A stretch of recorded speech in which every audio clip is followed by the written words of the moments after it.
நம்ம அதிகாரத்தில் இருக்கிறது ஒரு ஒரு ஒரு ஒரு ஒரு காரணமாக இருக்கலாம். அறிமுகம் தானே. இப்போ எங்களுக்கு சகோதரர் வந்து ஹீரோ ஹோண்டா ஏஜென்சி வச்சுருக்காரு. அவர் இன்டர்வியூ போனார், தகுதி இருக்குது, அதோட கூடுதல் தகுதி இவர் வந்து மத்திய அமைச்சரோட அண்ணன் அப்படின்னு வரும்போது நானாக கூப்பிட்டு சொல்கிறேன், அவர் நம்ம இருக்கிறது நல்லதுன்னு ஒரு ஏஜென்சி கொடுக்குறாங்க உங்களுக்கு, அதில் ஒரு தொழில் கிடைக்குது. விண்ணப்பிக்கிறது தானே. நானாக போய் எனக்கு ஹீரோ ஹோண்டா வந்து புதுசாக கட்டி விட சொல்ல முடியும்? பெரம்பலூருக்கு ஹீரோ ஹோண்டா ஏஜென்சி கால்ஃபர் ஆகும்போது நீங்கள் போகலாம், அவ்வளோதான். அது மாதிரி இதை வந்து நீங்கள் வந்து பெரிய இன்ஃப்ளூயன்ஸ்னு சொல்ல முடியாது.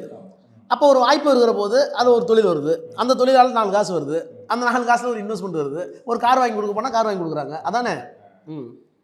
அதுவே இத்தனை கோடி மதிப்புள்ள காரில் போகிறாரு, இவ்வளோ சொகுசா வாழ்றாரு அப்படிங்கிற ஒரு பேச்சு பின்னாடி வந்துடுது இல்லை, அரசியல்வாதிகளுக்கு பின்னாடி சொல்கிறேன். நீங்கள் சொகுசுங்கிறத அப்படி பார்க்கக்கூடாது. எனக்கு வந்து ஜெயிலில் கொண்டு போய் விட்டாங்க, சொன்னால் நம்ப மாட்டீங்க. எனக்கு கவுன்சிலிங் கொடுக்கணுன்னு ஒரு மத்திய அமைச்சராக இருந்தவர் டிப்ரெஸ் ஆகிடுவாரோ, சூசைட் பண்ணிக்குவாரோ அப்படின்னு சைக்காட்ரிஸ்ட்டு, டாக்டர்ஸு எல்லாம் எனக்கு வந்து அப்படியே என்னை வச்சு 5 மணிலேருந்து ஊங்குறாங்க. நான் எதையுமே சட்டம் பண்ணல. ஏன் அதெல்லாம் சொல்கிறீங்க, எனக்கு ஒன்றும் பிரச்சனை இல்லைங்கிறேன். கொண்டு போய் ஜெயிலில் விட்டாங்க. நைட் சாப்பாடு கொடுத்தாங்க, சாப்பிட்டேன். என்னோட ஜெயில் மட்டுக்கு ஆச்சரியம். முத நாள் வந்தால் அழுதுகிட்டே இருப்பாங்க, தூங்குவாங்க, தூக்கம் வராது. நீங்கள் சொன்னால் நம்ப மாட்டீங்க, 10 மணிக்கு படுத்தா காலையில் 5:30 தான் வந்துருச்சுங்க. நிம்மதியான தூக்கம் அன்றைக்கி தான்.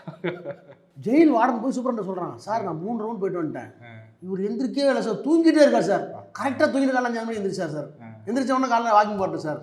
முத நாள் எப்படி இருப்பீங்களோ அதே மாதிரி தான் இருந்தேன். எது சொல்ல, நீங்கள் காரை கேட்குறீங்களே, இந்த லக்ஸுரி காரெலாம் பெருமைக்காகலாம் இல்லை. நீங்கள் பேக் பெயின் வந்துடுது, லாங் ட்ராவலு, நீங்கள் வந்து அயர்வு, சோர்வு, டயர்ட்னஸ் வரக்கூடாது. நீங்கள் அப்படி தான் பார்க்கணுமே தவிர 24 வரை போகிறாரு.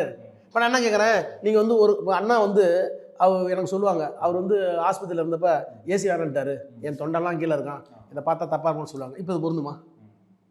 நீங்கள் ஏசி இல்லாமல் இருக்க முடியுமா? காலத்திற்கு ஏற்ப அது மாறும்ல. நீங்கள் இப்போ போய் நீங்கள் அம்பாசிடரில் போக முடியுமா? ஆக்சிடென்ட் என்ன பண்ணுவீங்க? அப்போ உங்களுக்கு பாதுகாப்பு முக்கியம், உங்களுக்கு நீண்ட தூரம் பயணம் செய்யணும், இன்னும் வேறு மாதிரி எடுத்துக்கணும்.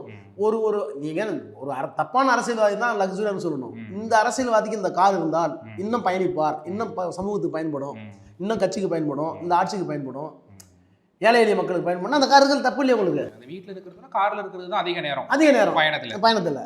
உங்களுக்கு பிடிச்ச கார் அப்படின்னு எனக்கா, எது சேஃப்டின்னு சொல்லுவாலும் அந்த வண்டி வாங்கி, எனக்கு ஒன்றும் பெருசாக காரில் கிடையாது.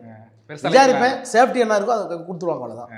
பெருசாக கார் மேலே லைக்லாம் இல்லை இந்த கார் அப்படிங்கிறது சார். எனக்கு அப்டேட் வந்தாமா அப்படிலாம் அந்த மாதிரிலாம் கிடையாது. அதே மாதிரி இந்த மோதிரம் போட்டுக்கணும், செயின் போட்டுக்கணும், எதுவுமே கிடையாது. நகையை போட மாட்டீங்க? எதுவுமே எப்பவும் போடுறது கிடையாது. என்னுடைய துணை வேற, அவங்களுக்கு வந்த நகையை 400 பவுன், ஆனால் எல்லாம் வச்சிருக்காங்களே தவிர ஒரு சின்ன எங்கேயுமே நீங்கள் எந்த ஹோட்டலையும் பாருங்க ஒரு செயின் தவிர போட மாட்டாங்க. போடக்கூடாது அப்படின்னா இல்லை, அது உங்களுக்கு அடையாளம் இல்லைன்னு சொல்ல வரேன்.